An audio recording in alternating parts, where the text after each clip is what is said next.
বন্ধুরা তোমরা কেমন আছো? আজকে মিনি কিচেনে রান্না করলাম পুঁটি মাছ দিয়ে শাপলা। বিলে না নতুন নতুন শাপলা হয়েছে, আর নতুন নতুন শাপলা খেতে কিন্তু খুবই ভাল লাগে। শাপলা কিন্তু অনেক রকম ভাবে রান্না করা যায়। শাপলা না অনেকেই মাছ দিয়ে খেতে পছন্দ করে না, কিন্তু আমার কাছে পুঁটি মাছ দিয়ে শাপলা খেতে খুবই ভালো লাগে। দেখো দাদা তো বিলে রোজই মাছ ধরতে যায়, সেখান দিয়ে কিছু শাপলা নিয়েছিলাম। আমি সেখান থেকে কিছুটা শাপলা সরিয়ে রেখেছিলাম মিনি কিচেনে রান্না করব বলে। চলো তাহলে ভিডিওটা শুরু করা যাক। ভিডিওটা স্কিপ না করে শেষ পর্যন্ত দেখতে থাকো।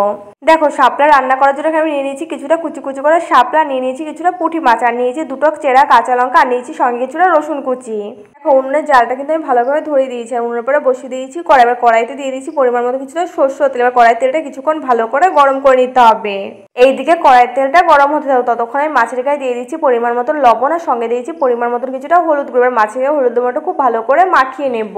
এদিকে দেখো তোমাদের সাথে গল্প করতে করতে কিন্তু কড়াই তেলটা খুব ভালো করে গরম হয়ে গেছে। কড়াই তেলের পর এক এক করে মাছগুলো সুন্দর করে পাতিয়ে দেবো। মাছগুলো কড়াইতে পাতিয়ে দেওয়া হয়ে যাবার মাছগুলো এখন এক পাশ কিছুক্ষণ ভালো করে ভেজে নিতে হবে। বন্ধুরা তোমরা যদি এখন আমার চ্যানেলটি সাবস্ক্রাইব না করে থাকো, অবশ্যই মনে করে আমার চ্যানেলটি সাবস্ক্রাইব করে দেওয়া। তোমাদের কাছে যদি ভিডিওটা ভালো লাগে তাহলে ভিডিওটা লাইক করে দেওয়ার পাশে থাকা বেল আইকনটা অবশ্যই মনে করে প্রেস করে রেখো, যাতে আমার পরবর্তী ভিডিও নোটিফিকেশন সবার আগে তোমার কাছে পৌঁছায়। এদিকে দেখো পুঁটি মাছগুলো কিন্তু আমার এক পাশ ভালো করে ভেজে নেওয়া হয়ে গেছে। মাছগুলো উল্টে দিলাম আর এক পাশ ভালো করে ভাজা হওয়ার জন্য। মাছগুলো কিন্তু আমি লাল লাল করে কিছু সময় ধরে ভালো করে ভেজে নেব।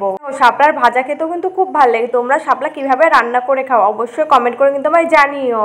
এখন দেখো তোমাদের সাথে কথা বলতে বলতে কিন্তু পুঁটি মাছগুলো লাল লাল করে ভেজে নেওয়া হয়ে গেছে। মাছগুলো আমি সুন্দর করে বাটিতে তুলে নিলাম।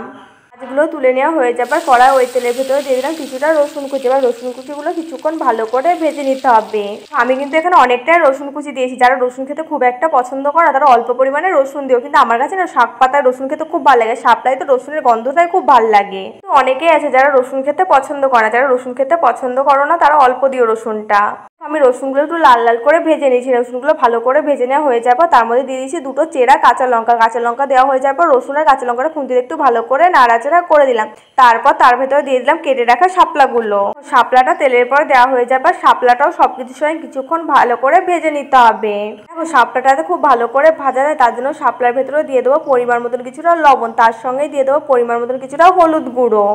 শাপলার ভেতরে লবণ আর হলুদ গুঁড়ো দেওয়া হয়ে যাবে। খুন্তিতে একটু ভালো করে নাড়াচাড়া করে দিলাম। আজকের রান্নাটা কিন্তু খুবই সিম্পলভাবে করবো, আর এটার মধ্যে আর কোনো মশলা দেবো না। দেখো শাপলার ভেতরে কেউ একটা খুব বেশি একটা মশলা খায় না। শাপলাটা সবকিছুর সাথে কিছুক্ষণ ভালো করে ভেজে নিয়ে তার ভেতরে দিয়ে দিলাম পরিমাণ মতন কিছুটা জল। জল দেওয়া হয়ে যাবে। খুন্তিতে একটু ভালো করে নাড়াচাড়া করে দিলাম শাপলাটা। এখন শাপলাটা কিছুক্ষণ হতে দিতে হবে যাতে শাপলাটা ভালো করে রান্না হয়। তোমরা আমার মিনি কিচেনে আর কি রান্নার ভিডিও দেখতে চাও সেটাও কমেন্ট করে জানাতে পারো, তাহলে আমি তোমাদের পছন্দ মতো রান্নার ভিডিও করে দেখাতে পারি।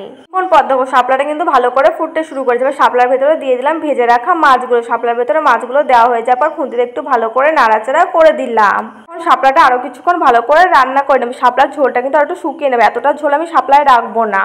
তোমাদের কাছে আজকে মিনি কিচেনে শাপলা রান্না করাটা কেমন লেগেছে সেটাও কিন্তু জানাতে ভুলো না। তোমরা একটু পাশে থাকলে আমি মিনি কিচেনের ভালো ভালো রান্নার ভিডিও করে তোমাদের দেখাবো। তোমরা যদি এরকম পুঁটি মাছের শাপলা একবার রান্না করে খাও তোমাদের মুখে পুরো লেগে থাকবে, তোমাদের বারবার খেতে ইচ্ছা করবে এভাবে শাপলা।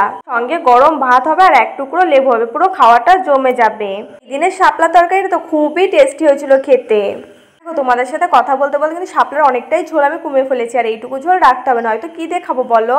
কিন্তু আমার শাপলা তরকারি রান্না করা কমপ্লিট। আমি শাপলা তরকারিটা সুন্দর করে বাটিতে নামিয়ে নিলাম। তোমরা কিন্তু খেতে চাইলে চলে আসতে পারো। আর তোমাদের কাছে যদি আজকে ভিডিওটা ভালো লাগে তাহলে ভিডিওটা লাইক কমেন্ট সাবস্ক্রাইব শেয়ার করতে একদম ভুলবে না।